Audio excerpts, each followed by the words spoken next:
我係希莉，我係 Camila，今日會同大家介紹玩呢一個彈呢個嘅遊戲。事不宜遲，我而家就教大家點樣做啦。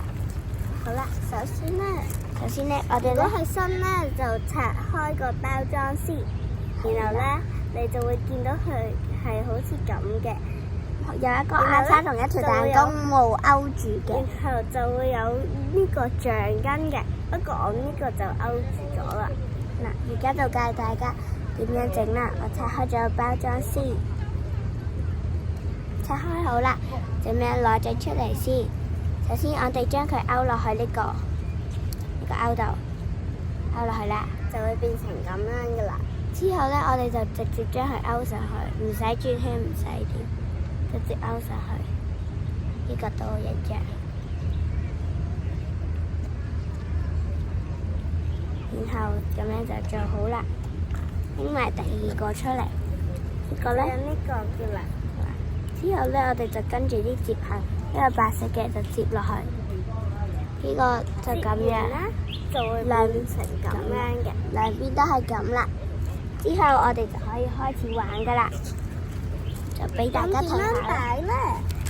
我哋就拎住一叉嘅其中一邊，之後拎住呢個黃色呢嚿嘢，或者你嗰個係咩色？就上邊呢個圓圈啊，掹住佢，之後可以放手，就彈走咗噶啦。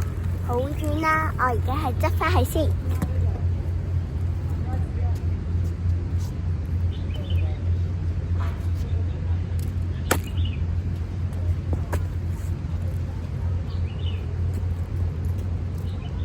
咁咧，你哋首先要咁樣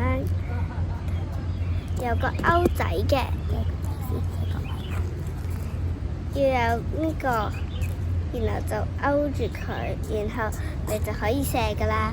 嗱，呢度有一個秘密，佢咧就可以開咗呢個黑色嘅燈佢嘅。係啊，開咗佢就會有燈噶啦，最好夜晚先開啦。好，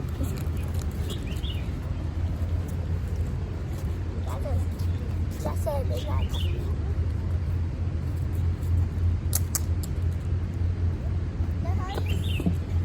你可以射遠啲㗎，可以向高射。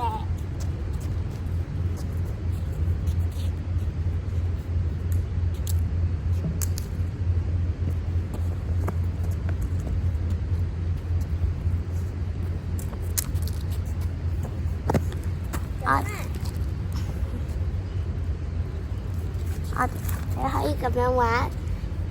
我哋今集就介紹住咁多先，我哋下集再見。如果大家鍾意我哋條片嘅話，記住 like、share 同埋 subscribe 埋我哋嘅 channel。我哋下條片再見啦，拜拜。